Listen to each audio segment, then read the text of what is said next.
You know you're in Manila when that iconic clock tower emerges from the hustle and bustle to tell you the exact local time.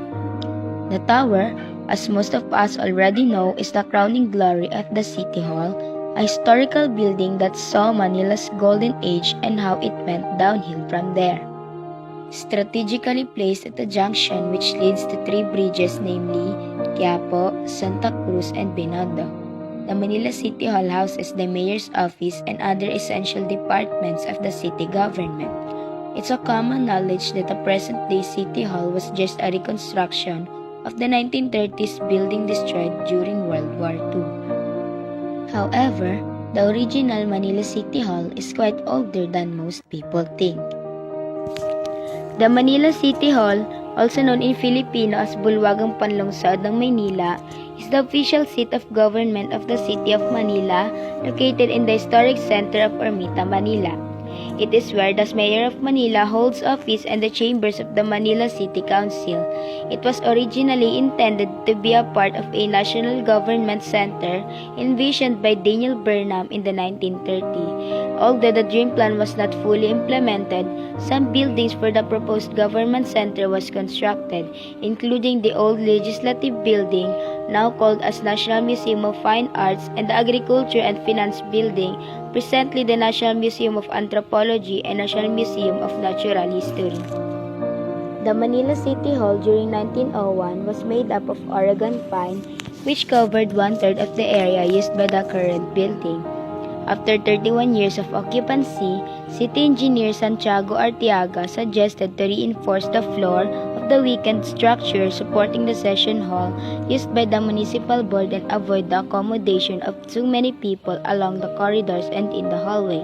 Eventually, the old City Hall was demolished. In the 1930s, a new 8,422 square meter City Hall was constructed, which included around 200 rooms and uniform windows on all sides.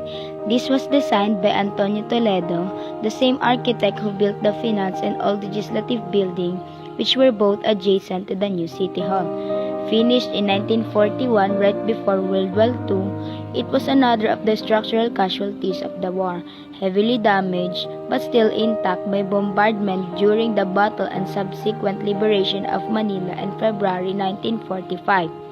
With the aid of the United States Army, Philippine Commonwealth Army, and the city government, City Hall was reconstructed, though did not follow the original plans.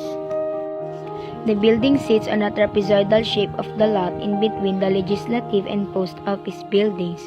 Due to the monotony of the building envelope, one cannot distinguish the principal facade from the main entrance properly. The south entrance has a balcony emphasized by three arches resting on Corinthian columns, while the north rear has the same design treatment with the east and west sides, but has pediments all throughout and a tall hexagonal clock tower capped by a dome.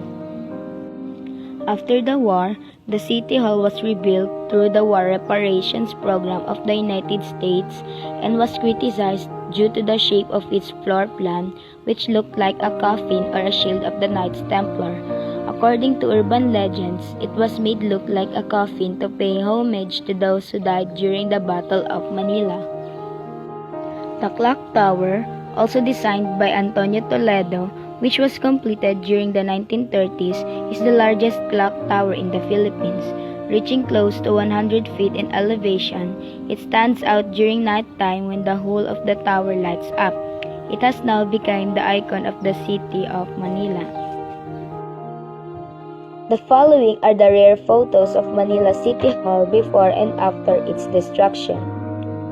The first one is the Manila City Hall during the Japanese occupation circa 1942.